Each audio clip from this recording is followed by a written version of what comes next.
Okay, so I woke up this morning to read some shocking news, and it was that Michael Jackson suffered from lupus, and they actually believe that that's what killed him, that it caused a massive heart attack, because it's common to cause a massive heart attack in people between the age of 40 and 50. Not only that, you guys know all the weird behavior that we would hear about, you know, the surgical masks, the weird disguises. It all makes sense now. As somebody who suffers from lupus, that has triggered additional diseases, which it also did with him.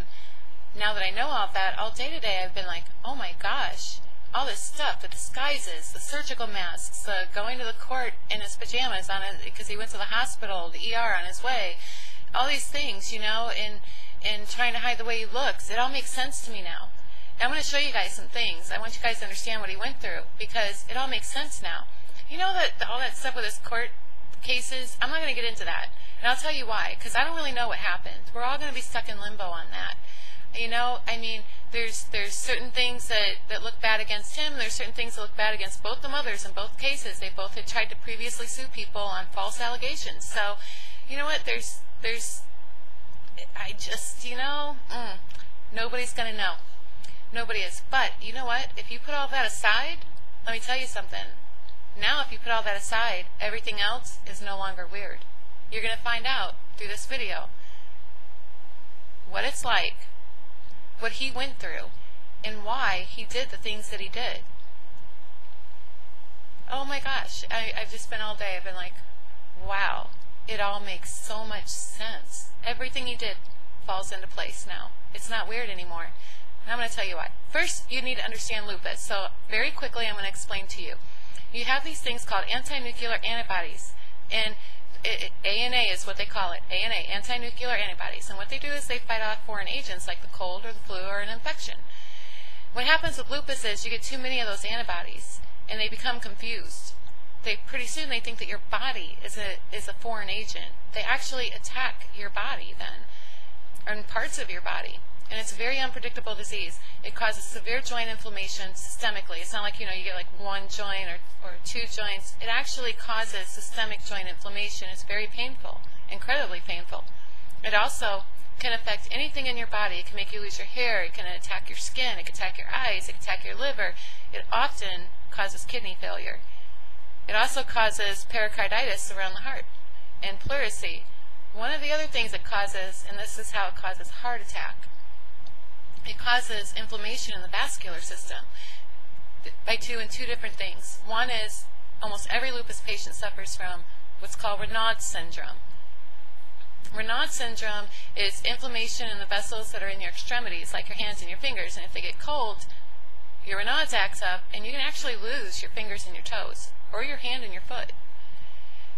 Then another thing it causes is systemic inflammation of the vascular system, and when it does that, it actually shuts, you know, it makes it very difficult for the oxygen and blood to get to the heart. And when that happens from that inflammation in those veins, it narrows them and it can cause a lot of buildup. But you actually don't even need the buildup to have a massive heart attack from this. But if you do get the buildup, you'll get it regardless of your diet or anything. And you're very high risk for massive heart disease. It's a very unpredictable disease. One of the things that lupus does is it likes to grab a hold of other autoimmune diseases and connective tissue diseases and kind of like, you know, have a buddy along with it. Lupus does not like to travel alone. And with Michael, one of the other things that lupus likes to bring with it is called vitiligo. And it is a skin pigmentation disease, and it is an autoimmune disease. And it's one of the things that lupus really likes to grab a hold of as a friend, to grab, you know, just to walk along with as it's destroying your body.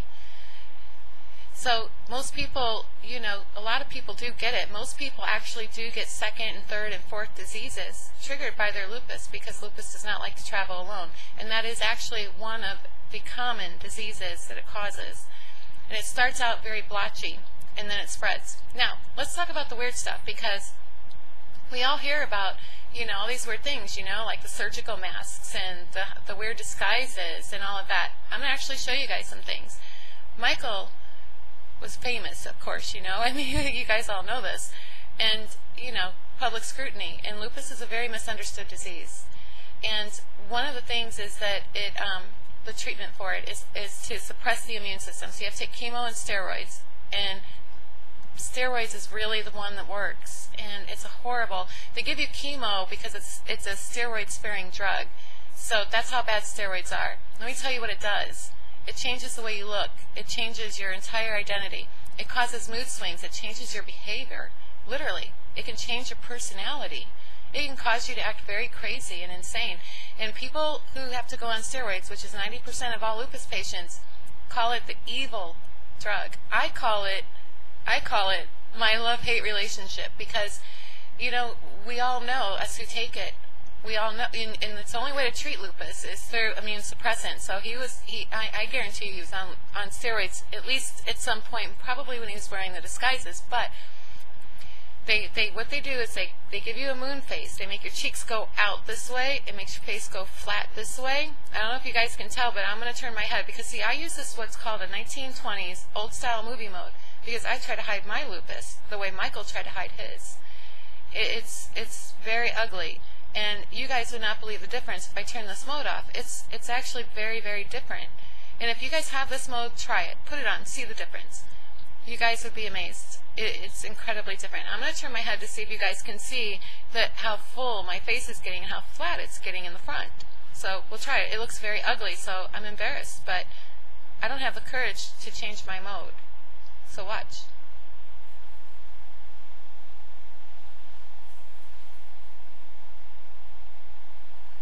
Okay, alright, that was very hard for me. And I can only imagine what it must be like for somebody like Michael.